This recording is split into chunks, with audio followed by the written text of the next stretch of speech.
1875 റൊമാനിയക്കാരൻ iron പ്രസംഗ ഒരു അമ്മൂമ്മ കഥ അല്ലെങ്കിൽ അത് യക്ഷിക്കഥയോ എഴുതുന്നത്. കഥയുടെ പേരാണ് ഒരു ആടമ്മയും അവളുടെ 3 കുട്ടികളും. ഒരു കാടിനരികിൽ താമസിച്ചിരുന്ന അമ്മയാടും അവളുടെ 3 കുട്ടികളുടെയും കഥയാണ് ഈ കഥ. ആടമ്മ രാവിലെ തീറ്റ തേടി പുറത്തു പോകും. കുട്ടികളോട് അമ്മ പറയുന്നത് ഒരിക്കലും വാതിൽ തുറന്ന് പുറത്തു പോവുകയോ ആരെങ്കിലും വന്ന് വിളിച്ചാൽ വാതിൽ തുറക്കുകയോ ചെയ്യുന്നത് അപകടകരമാണ്. എന്നാലോ വികൃതികളായ മക്കൾ ചെന്നായ വന്ന് വിളിച്ചപ്പോൾ വാതിൽ തുറന്നു കൊടുക്കുന്നു. വാതിൽ തുറന്ന വികൃതികളായ കുട്ടികളെ ചെന്നായ ആഹാരമാക്കുമ്പോൾ അമ്മയെ അനുകരിക്കുന്ന ചെറിയ കുട്ടി വീട്ടിലെ അടുപ്പിനടിയിൽ കയറി ഒളിച്ചതിനാൽ രക്ഷപ്പെടുന്നു. വൈകിട്ട് വീട്ടിൽ വരുമ്പോൾ കാര്യങ്ങൾ അറിഞ്ഞ് ആ അമ്മ ദുഃഖിതയാവുന്നു. വീട്ടിൽ ദുരന്തം വിതച്ച ചെന്നായയെ ഒരു പാഠം പഠിപ്പിക്കണമെന്ന് അവൾ തീരുമാനിക്കുന്നു. മക്കളുടെ ചടങ്ങിന് ചെന്നായയെ ക്ഷണിക്കുന്നു. വീട്ടിനു വിറയിൽ ഒരു കുഴി ഉണ്ടാക്കി അതിനു മുകളിലാണ് ചെന്നായയ്ക്ക് ഭക്ഷണം നൽകിയത്. അതും കാലൊടിഞ്ഞ കസേരയിലും. മദ്യവും ഭക്ഷണവും മൂറ്ററ്റം ചെലുത്തി നിലവിട്ട ചെന്നായ കസേരയോടെ കോലൊടിഞ്ഞ് കുഴിയിലേക്ക് വീഴുകയും അമ്മയാട് ചെന്നായയെ ജീവനോടെ കത്തിക്കുകയും ചെയ്യുന്നു. അമ്മയുടെ കുട്ടികളോടുള്ള സ്നേഹം, വികൃതികളായ കുട്ടികളുടെ നാശം. അമ്മയെ സ്നേഹിക്കുകയും അനുസരിക്കുകയും ചെയ്യുന്ന കുട്ടികളെ ദൈവം സഹായിക്കുന്നു. മക്കളെ നശിപ്പിക്കുന്ന ചെന്നായയോടുള്ള അമ്മയുടെ കോപം, ഇതൊക്കെ കൊണ്ട് അന്നു മുതൽ ഇന്നു വരെ എല്ലാ അമ്മമാരുടെയും കുഞ്ഞുങ്ങളുടെയും ഇഷ്ടകഥയായി ഇത് മാറി. അയേൺ ക്രസംഗയുടെ കഥ. പ്രശസ്ത റൊമാനിയൻ ചലച്ചിത്രകാരൻ വിക്ടർ കാസസെ 2022 തിരക്കഥ എഴുതി സംവിധാനം ചെയ്തപ്പോൾ നല്ലൊരു ചിത്രം പിറന്നു. The goat and her 3 kids. ക്രസംഗയുടെ കഥയിലെ കഥാപാത്രങ്ങൾ ജന്തുക്കളാണെങ്കിൽ കാസതെ ആ കഥാപാത്രങ്ങളെ മനുഷ്യരിലേക്ക് മാറ്റി പറഞ്ഞു. ആ കാടിനു സമീപത്താണ് ആരോരുമില്ലാത്ത ആ അമ്മയും 3 കുട്ടികളും ജീവിച്ചിരുന്നത്. കുട്ടികളിൽ മൂത്ത 2 പേർ കുസൃതികളും വലിയ തല്ലുകൊള്ളികളും ആയിരുന്നു.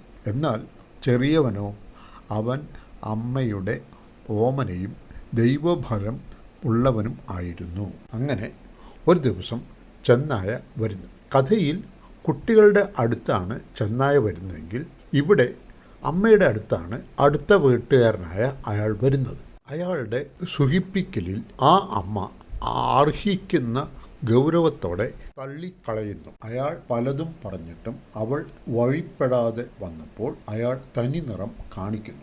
അഹങ്കാരം ഞാൻ തീർത്തു തരാം എന്നയാൾ ഭീഷണിപ്പെടുത്തുന്നു. അമ്മ പിറ്റേന്ന് വെളുപ്പിന് സാധനങ്ങൾ മേടിക്കാനായി ടൗണിലേക്ക് പുറപ്പെടുന്നു. മക്കളെ അമ്മ വീണ്ടും വീണ്ടും ഓർമ്മിപ്പിക്കുന്നു, പ്രശ്നങ്ങളൊന്നും ഉണ്ടാക്കരുത്. അമ്മ തിരിച്ചു വരുമ്പോൾ മക്കളുടെ ആ പാട്ട് പാടാം, അത് കേട്ടാലേ വാതിൽ തുറക്കാവൂ എന്ന് വീണ്ടും വീണ്ടും ഓർമ്മിപ്പിക്കുന്നു. അമ്മ പോയി കഴിഞ്ഞ ഉടനെ ചെന്നായ എന്ന് പറഞ്ഞാൽ നേരത്തെ അമ്മയുമായി പ്രശ്നമുണ്ടാക്കിയ ആ മനുഷ്യൻ ചെന്നായ വരുന്നു. അവൻ അമ്മയാടിൻ്റെ പാട്ട് പാടുന്നു.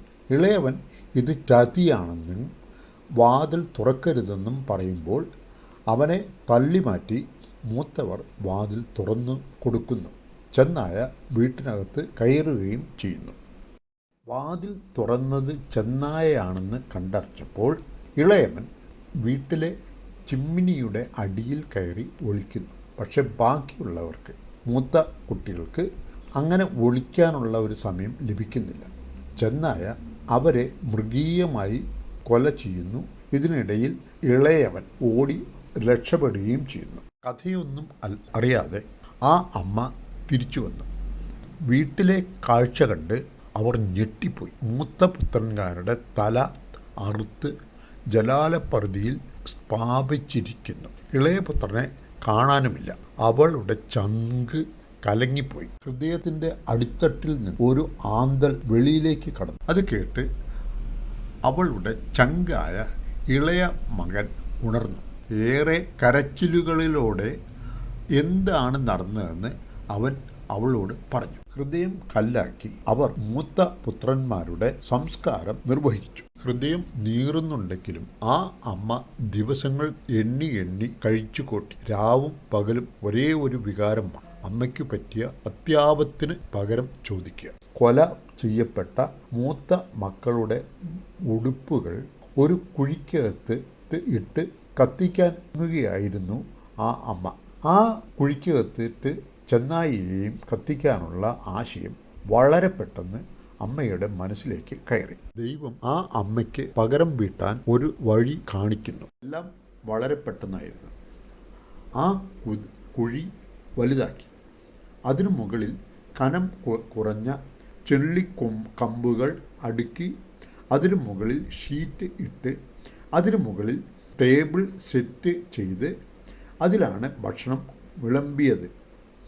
ഇരിക്കാൻ കാലൊടിഞ്ഞ കസേരയും ഇട്ടു. ശേഷം അമ്മ ചെന്നായയെ സദ്യയ്ക്ക് വിളിക്കാൻ ചെല്ലുന്നു. ചെന്നായ ആശയക്കുഴപ്പത്തിലാണ്. പക്ഷേ അമ്മയുടെ ഒരേ ഒരു വാചകം ചെന്നായയുടെ എല്ലാ കുഴപ്പങ്ങളും തീർത്തു കൊടുത്തു. അമ്മ ഇങ്ങനെയാണ് പറഞ്ഞത്: എൻ്റെ വീട്ടിൽ കയറി വന്ന് എൻ്റെ അരുമ മക്കളെ കൊല്ലുകയും കശാപ്പ് ചെയ്യുകയും ചെയ്തവനോട് ദൈവം ചോദിക്കും. ഏതായാലും മക്കൾ ഇപ്പോൾ ദൈവത്തിൻ്റെ കൂടെയാണ് ഉള്ളത്. അതിൻ്റെ പേരിൽ വഴിപാടായി ഞാൻ ഒരു സദ്യ നടത്തുന്നു. താങ്കൾ നേരത്തെ തന്നെ എത്തുക. ചെന്നായ്ക്ക് വളരെ സന്തോഷമായി.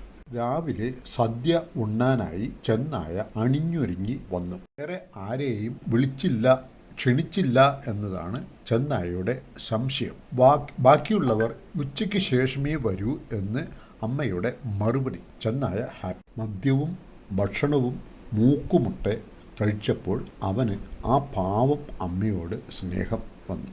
അവൻ അമ്മയെ ദ്രോഹിക്കാൻ തുടങ്ങി. അവൾ ഒഴിഞ്ഞു പോകുന്നു. അപ്പോഴാണ് അവൻ അന്ന് രക്ഷപ്പെട്ട ഇളയവനെ കാണുന്നത്. അവൻ്റെ പുന്നാരം മുഴുവൻ ആ കൊച്ചുകുട്ടിയിലേക്കായി. പുന്നാരിച്ച് കഴുത്തു ഞെരിക്കാനാണ് ചെന്നായയുടെ ശ്രമം. അത് മുൻകൂട്ടി കണ്ട അമ്മ ചെന്നായയുടെ കസാരയിൽ ആഞ്ഞു തൊഴിച്ചു. കസേര ഒടിഞ്ഞ് ചെന്നായ താഴെയുള്ള കുഴിയിലേക്കാണ് വീണത്. തുണിക്കഷ്ണങ്ങളും പന്നെണ്ണയും നിറച്ച കുഴിയിലേക്കാണ് അവൻ വീണത്. അമ്മ കുഴിയിലേക്ക് തീപ്പെട്ടി ഒരച്ചിടുന്നു. കുഴിയിൽ നിന്നും രക്ഷപ്പെടാനുള്ള ചെന്നായയുടെ ശ്രമം ആ അമ്മ പരാജയപ്പെടും. ചെന്നായ കുഴിയിൽ കിടന്ന് വെന്തു മരിച്ചു. അങ്ങനെ തൻ്റെ മക്കളെ കൊന്നവരോടുള്ള ആ അമ്മയുടെ രോഷം സഫലമായി.